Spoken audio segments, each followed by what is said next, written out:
another video about a wonderful classic. I just really want to explore in this video the powerful impact, and the literary legacy that this novel has become. No. Does a legacy become something?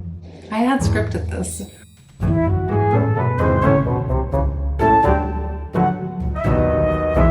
Hi everyone, it's me, Jess. Welcome to another video. If you are a new subscriber to my channel, a very special welcome. I'm so happy to have you here. If you've been a subscriber for quite some time, I appreciate you so much.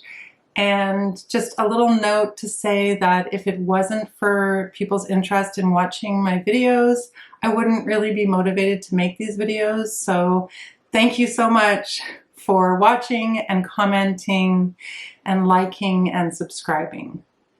In this video, I'm going to talk about a book that I read back in March. It was a group read. It was the first group read that I hosted on my channel. And that book is Invisible Man by Ralph Ellison. And I'm going to talk about the themes of this book, talk about Ellison himself, a little bit about the response to the book when it was initially published, and what happened with Ellison's writing after he won the National Book Award for this novel. This novel is undeniably a work of literary genius and has immense literary merit. And I will talk about the themes of this novel and their enduring relevance and importance, and the legacy of Invisible Man as a novel and Ellison himself as a literary figure. To be invisible is not merely a question of being unseen, and invisibility plays an important and central part in the plotting of this novel and the exploration of identity in Invisible Man. Because in Invisible Man, invisibility is really about being misunderstood, ignored, and erased. That's the essence of Ellison's Invisible Man. Really a groundbreaking novel that dives very, very deep into the complexities of identity, race, and the societal blindness in America when it was written in 1952, which still applies for people of color today. I'm going to explore in this video the very powerful message of this novel, its lasting impact on literature, on modern writers and writing, even beyond that, for people who have read it and for people who have studied it. Ellison was born in 1914 in Oklahoma City. He originally pursued his career in music and ultimately found himself drawn to literature, and eventually made his name as one of the most prominent African-American writers of the 20th century with this book, Invisible Man. Invisible Man was his debut novel, and it was published in 1952, and it earned him the National Book Award, which really carved out his place in literary history. His other works, which I haven't read any of his other works, but they do often explore themes of race, identity, and the American experience, and that is for sure the case of Invisible Man. Invisible Man remains his magnum opus, a novel that transcended the expectations of his time, combining very modern techniques or modernist techniques with a very deep and intense, immersive exploration of racial dynamics in America. Ellison initially pursued a career in music, as I mentioned, specifically in jazz and classical trumpet. He attended Tuskegee College, which has now become Tuskegee University, on a music scholarship where he studied the trumpet and learned to play classical pieces as well on the trumpet. And his early dream was to become a composer. He was very heavily influenced by classical music figures like Stravinsky and other modern composers, but he was also deeply influenced by jazz music, particularly the works of Louis Armstrong and Duke Ellington. His deep love for jazz is evident in his literary style in Invisible Man. It's very improvisational, very fluid, and that nature of jazz music, especially in how it can express complex themes and ideas, can be seen in the rhythm and the structure of his writing. Invisible Man itself contains many references to jazz, blues, and spirituals, with layered meanings and this kind of emotional depth that reflects the novel's themes. In fact, he refers to Louis Armstrong's music in the novel, particularly in the prologue. One of the most iconic scenes in his novel refers to Louis Armstrong's song, "What Did I Do to Be So Black and Blue?" While reflecting on his invisibility, the unnamed protagonist refers to that song in the prologue.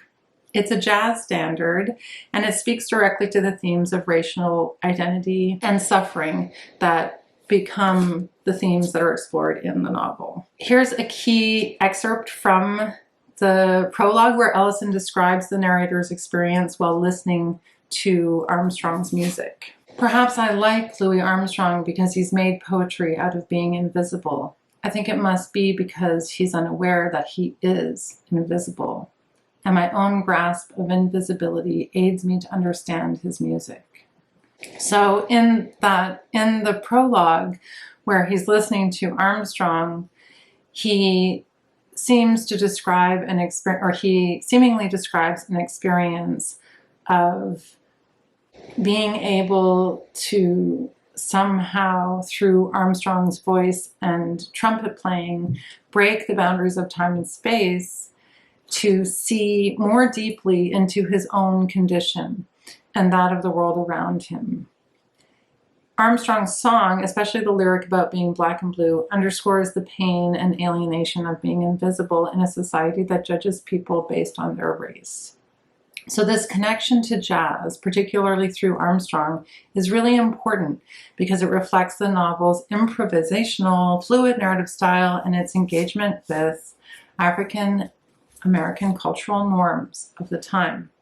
The themes of racial oppression and invisibility are amplified by the song, making Armstrong's music a key symbolic element in this first initial introduction to the story of our protagonist in Invisible Man. At its heart, I would say Invisible Man tells the story of an unnamed Black protagonist who feels invisible in a world that refuses to see him for who he truly is. The novel begins in a basement where the protagonist lives in isolation, stealing electricity for his space with 1,369 light bulbs. This is a symbol of his desire for visibility. From there, the story moves back through the narrator's life. So he tells the story at the end of a period of time and experiences. Then he goes back and tells the reader about his life from a point in the past. The novel starts out in his southern hometown where he attended a college, and eventually he leaves the South and comes north to eventually end up in Harlem. Along the way, he has different interactions with societal institutions and individuals who he feels attempt to define him. From the college's very self-serving president, Dr. Bledsoe, to the Brotherhood, which is an organization that he is recruited into once he gets to New York. It's a political group that he feels uses him as a pawn. With each of these interactions, it seems that he is somehow, through being misidentified, stripped of his identity, and he becomes lost and angry, and he becomes invisible or feels as though he is invisible. So Invisible Man covers a lot of themes, as you may be able to tell from the way I've described the summary of the plot. It looks at very profound themes of the American experience for a Black man. It explores racial injustice. It explores the formation of an identity, of self-identity. It explores the betrayal of supposed allies and our protagonist's relentless search for his authentic self. And these themes are deeply intertwined and play out throughout the novel's most significant moments. But I want to talk about a few of them today. I'm going to start with racial injustice. In the novel's opening scene after the prologue, the battle royale, which takes place at this college in the South, where our protagonist begins his story, is one of the most jarring depictions of racial injustice.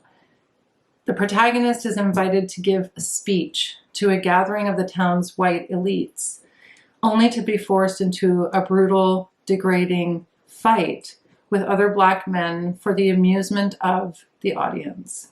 Here, Ellison doesn't just depict the violent exploitation of Black bodies, but also that psychological warfare that attempts to subdue their minds and their spirits. In this section, the narrator says, "I felt superior to them in my way, and I didn't like the manner in which we were all crowded together into the same cage."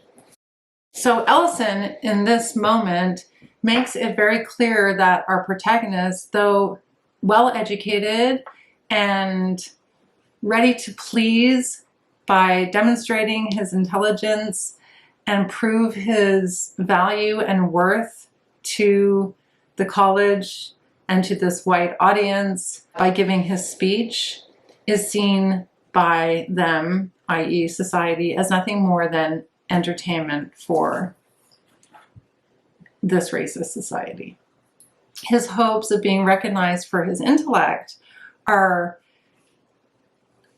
very dramatically crushed by the humiliating spectacle of violence. And this scene is so viscerally written. I would say a lot of the scenes in this novel are very viscerally written. You can really feel the violence. You can feel the sense of claustrophobia. You can feel the sense of danger. And it serves as an allegory, this scene, for the way that Black individuals are trapped in the systems of oppression that ultimately strip them of their dignity. Which leads me to my next theme, which is racial identity and invisibility. Definitely the biggest theme explored in the book. Ellison looks at the complex construction of racial identity, and he does this really powerfully through the concept, the main concept of the story, which is invisibility. Our protagonist over and over and over again confronts a world that refuses to see him for who he truly is. Very early in the novel, he thinks about this condition of invisibility and says, "I am invisible, you understand, simply because people refuse to see me. Like the bodiless heads you sometimes see in circus sideshows, it is though I have been surrounded by mirrors of hard, distorting glass." So the mirrors that he describes in that passage are really the mirrors of society. It's a metaphor for society that reflects back an image that is not who he sees himself to be. Just a distorted version that's shaped by racial stereotypes and preconceived notions of who he is and how he should behave, or what his motivations are for behaving in different ways. His invisibility it's not like a physical condition. He doesn't become invisible, but rather a societal one. And it's the result of being denied recognition as a fully formed human being participating in society, in the world. And this metaphor of invisibility captures that very specific kind of alienation that's felt by Black people in a world that dehumanizes and erases them. Connected to this and explored in the novel is the theme of the false promise of inclusion, or it's a theme that's repeated continually throughout the book. As our protagonist takes us from his time at this university in the South, at this college in the South, through to where he ends up in Harlem, he's searching for his place in the world. It's a time of your life where you're trying to figure out who you are and where you belong. And he repeatedly encounters, as I said, institutions that promise inclusion and that ultimately betray him. And those betrayals come in very hard hits throughout the book. You have to have a pretty thick skin to read this one. It's quite the roller coaster. One of the most prominent examples of this betrayal comes from his association with the Brotherhood, which is a political organization that claims to fight for social justice. Initially, our protagonist finds hope in the cause, and he believes that by joining them, he can actually make a difference in the world and in the fight against racial oppression. But that sense of inclusion quickly proves to be completely false. Though he becomes a spokesperson and is encouraged to become a speaker for the Brotherhood, he soon realizes that they're more interested in using him as a tool for their own agenda than in actually addressing the needs of Harlem's Black community. The narrator becomes very disillusioned when he discovers how easily the Brotherhood manipulates him, using his race to their advantage. Reflects on his role in this regard. I was never more hated than when I tried to be honest. Or when, even as just now, I've tried to articulate exactly what I felt to be the truth. No one was satisfied. As Ellison guides us through this story, it's at that moment that he deftly exposes how hollow these so-called progressive movements claiming to advocate for Black empowerment are. And in fact, they perpetuate the same systems of control and exploitation in the way that they operate. That false promise of inclusion is a recurring theme. And as our protagonist attempts to assimilate into this white-dominated society full of white-dominated institutions, from the college all the way to the Brotherhood, we only see that these attempts lead him to further marginalization. Finally, the theme that invisibility implies is, of course, the search for the self. Ultimately, this is the part of the novel that I think is most relatable to anyone who is not Black, because I think in that way, Ellison is able to make the theme of identity a universal one, particularly in the way that he writes about it. Our narrator's journey in Invisible Man is ultimately his own quest for self-discovery. It's a search for his true identity that exists beyond the roles imposed upon him by society. And that, I think, is something that you can connect to if you're a woman. You can connect to it if you're oppressed in other ways. You can connect to it just as a human being. Because we are all assigned roles within society. We cannot escape them. Throughout the novel, our protagonist is constantly being told who he should be by his family, by his college, by the Brotherhood, but none of those personas actually fit.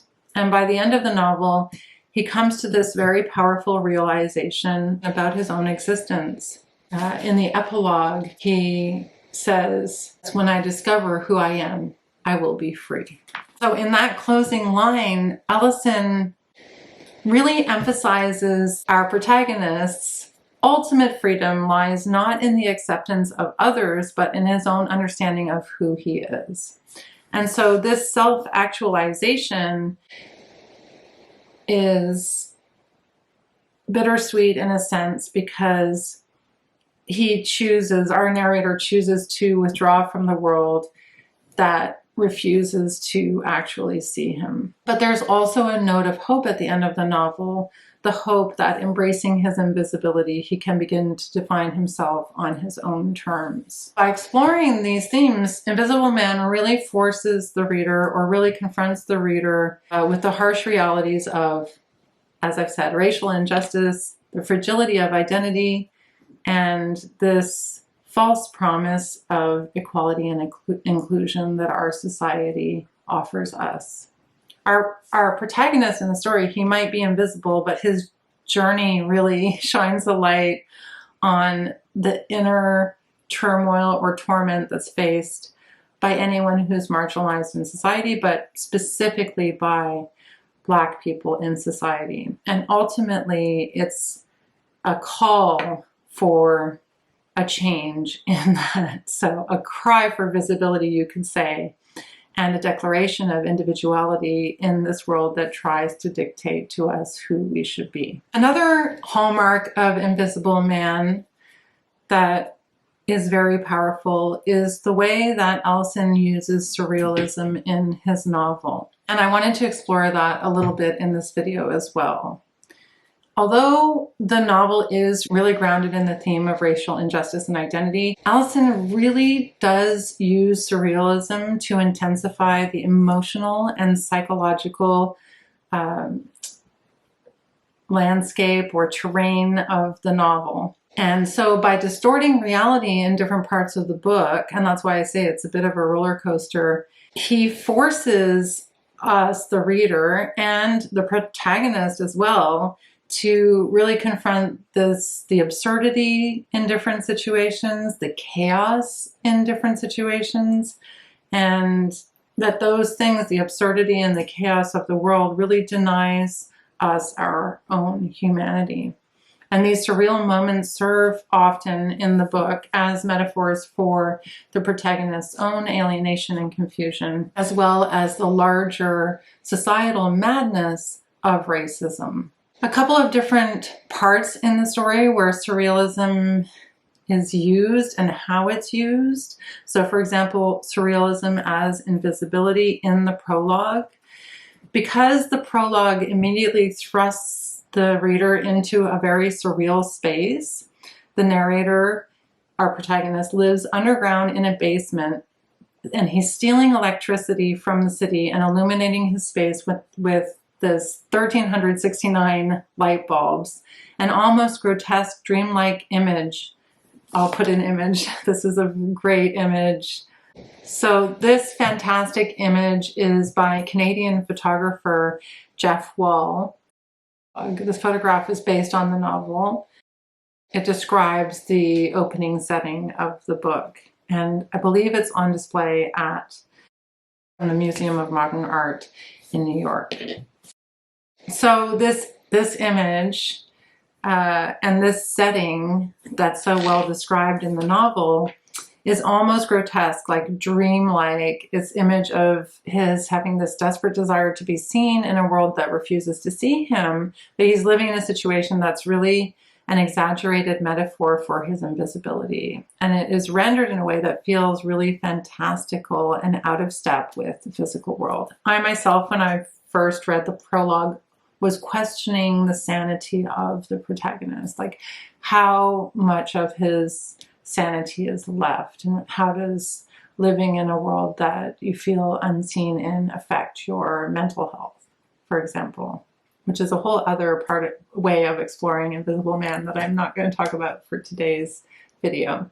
In this underground lair, he listens to Louis Armstrong, as I mentioned, and he gets high on weed, he gets high on marijuana, and this leads to a hallucinatory vision where time and space seem to collapse into one another. And as he listens to the music, he imagines himself diving deep into history and seeing a land of darkness and witnessing surreal scenes of racial oppression and suffering. And these dreamlike sequences create an atmosphere where the boundaries between reality, memory, and fantasy blur. In another scene, Ellison uses surrealism to help us understand the themes of racial identity, when at one point our protagonist takes on work at the Liberty Paints factory. And the surrealism in the novel almost reaches a fever pitch during his time at Liberty Paints, because Liberty Paints itself, I think, is meant to be a symbol of America's the heart of industrial America. It's a paint factory,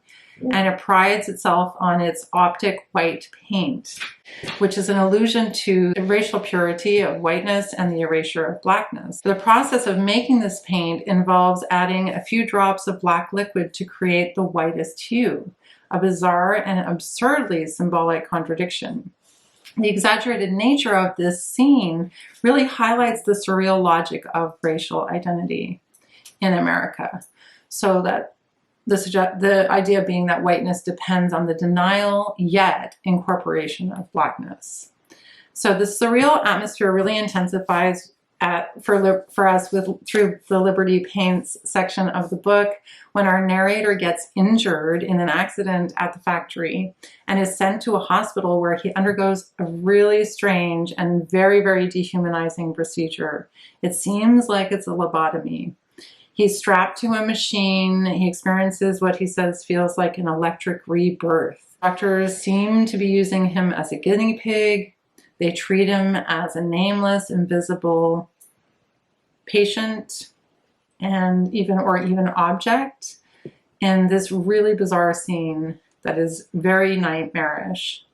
The very cold clinical setting of the factory hospital becomes a place of pure terror, further emphasizing the dehumanizing forces at work in our protagonist's life and experiences. There's also a lot of surrealism used in the scenes that are set in Harlem, particularly when there is chaos in the streets. At the climax of this novel, Harlem is plunged into chaos, and Ellison really amplifies this tension with very surreal elements that make the scene feel a little bit like a fever dream. After our protagonist discovers the Brotherhood's betrayal, he finds himself swept up in basically a violent race riot in the streets of Harlem. They've become now this kind of dystopian, surreal, fantastical landscape of destruction and disjointed voices, flashing lights, these distorted bodies moving through clouds of smoke and fire. And amidst all of this chaos, the narrator's sense of self disintegrates even further as he gets lost in the madness that he's surrounded by. In one especially surreal moment, he falls into a manhole and is trapped underground. He's literally descending into the underworld. And his journey into darkness becomes a physical manifestation of his emotional and psychological descent. He's lost in the dark, and while he's lost in the dark, he declares his intention to stay underground, embrace his invisibility, and vows to eventually emerge at some point with a new sense of who he is. This very surreal scene really mirrors that nightmarish landscape of his internal struggles and suggests that the chaos of the outside world is inseparable from his own search for himself or his sense of self. All the way through this novel, the surrealism isn't just presented as a stylistic choice. It really is, I think, essential to understanding the protagonist's very fractured psyche. As I said, when I first started reading the book, I was questioning the protagonist's mental capacity, mental health. And I brought it up a few times in the discussion and chat with our group when we were reading the book. And I think there is this kind of suggestion that we can't totally rely on the narrator, but I'm not sure. Sometimes I would flop back and forth between the two. But I think more Ellison is using it to reflect the internal confusion and especially the alienation, and to really demonstrate the absurdities of a racist society that really deny our protagonist visibility. And of course, if we don't have recognition in a society and we don't have a sense of who we are, it's very easy to understand that we might lose our bearings psychologically. It's a very interesting commentary on the psychological pain and trauma that is inflicted on marginalized people and especially Black people. by distorting reality throughout the book, Ellison is capturing really that psychological toll of being an invisible man, being Black in a world that refuses to acknowledge one's identity as a human being, a member of the human race, one's humanity. Yeah, and I think also the surrealism also operates a little bit in the same way, as I mentioned before, that jazz had an influence on Ellison, because it's very improvisational and it's fragmented throughout the book. We kind of go back and forth between reality and surreal scenes, and we never know what we're gonna end up with as we're reading. And so it's a real, as I said, roller coaster ride. I think that's the third time I said roller coaster ride, but it makes it, I think, captures then, by doing that, what Ellison's doing is he's capturing really the dissonance between the protagonist's desire for identity and this chaotic, oppressive world that he's living in. And it allows Ellison, he uses it as a tool for him to be able to explore with us, the reader, or to explore for us, the reader, not just like the surface ideas of racial injustice, but the psychological impacts of being invisible, of losing your identity, or being not just misunderstood, but not having an identity at all, and therefore the psychological depths of invisibility, if you will. There's really no question of the literary merit of Invisible Man. I wanted to just speak briefly about its reception. Initially, when it was first published, it was published to widespread acclaim. Critics praised Ellison for this very innovative narrative style and what they described as an unflinching portrayal of the African American experience. The novel, of course, won the National Book Award in 1953, and that made Ellison the first African American to receive that particular literary honor. However, there was debate about the novel. Some felt that Ellison focused too much on individual experiences of alienation and not enough on the collective struggles for Black liberation.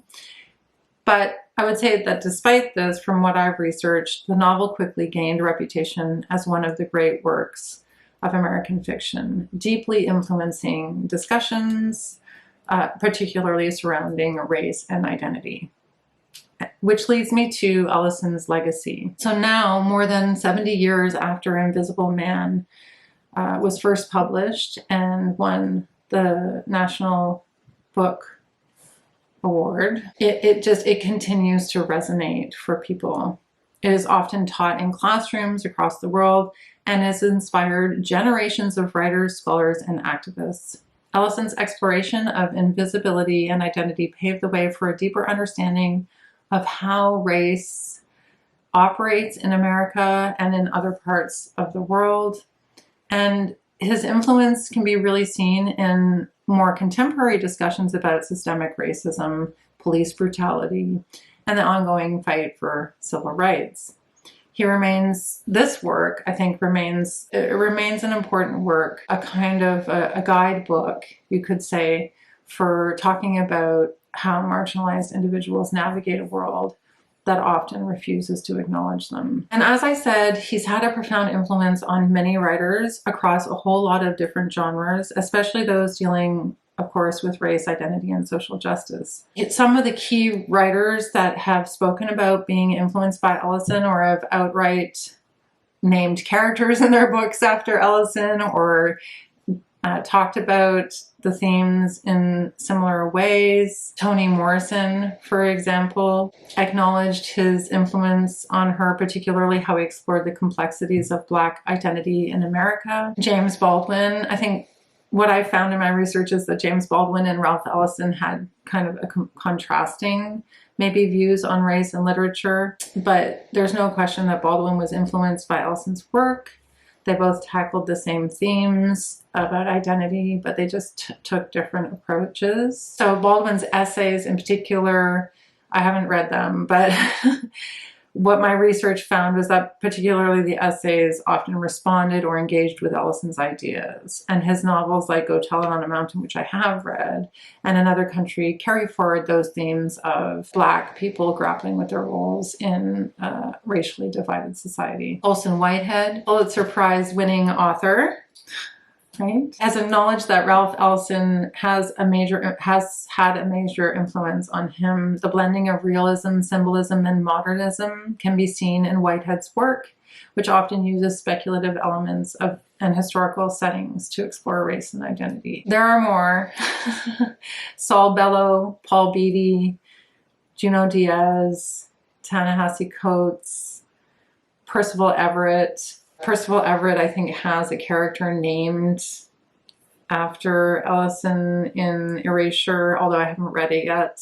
But he's definitely drawn on Ellison's exploration of race, identity, and the absurdity of societal constructs in his works. And his novels often do challenge expectations placed on Black American writers, for example, in Erasure, and themes of racial invisibility. What happened to Ellison after he wrote Invisible Man?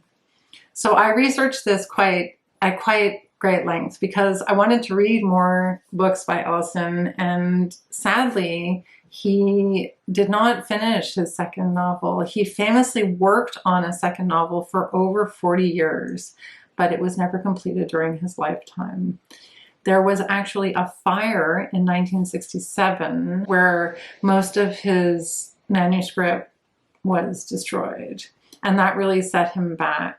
He continued to work on the project. He kept expanding and revising and expanding and revising, and I wonder if it's one of those situations where when you write something like this, it's your debut, it makes it so difficult for you to follow up with anything. I just wonder about that. Apparently, after his death, his literary executor, John F. Callahan, pieced together the manuscript into what would become Juneteenth and was published in 1999. It's kind of a condensed version of Ellison's incomplete second novel, and it centers around the relationship between a Black preacher named Reverend Hickman and a white racist senator named Bliss, who was raised by Hickman. So I haven't read that. I don't know if any of you all have read that. Let me know in the comments below if you have. I hope that you've really enjoyed this exploration of Invisible Man. I think there's no question that it's worth your time. You gonna want to strap in for this one, but it's definitely worth your time. And for sure, Ellison's influence stretches well beyond literature in terms of legacy, and it really reaches into social and political thought. And his blending of these existential themes, surrealism, and this deep, deep interrogation of race continues today. And we have these modern contemporary writers grappling with the same issues of Black identity and society. Thank you so much for watching, everyone. I'll see you in my next video. Bye for now.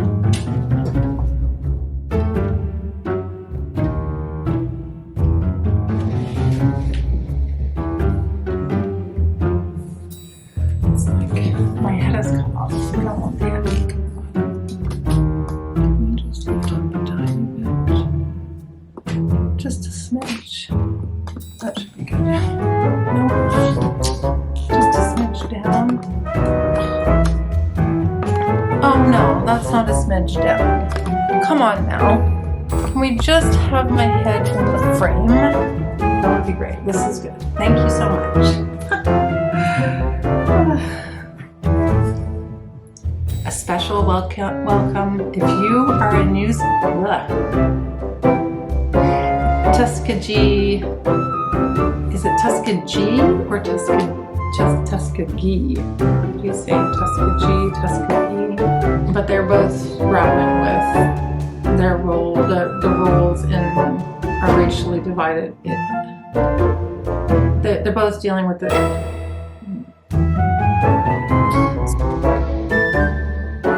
And especially for those who are Black, and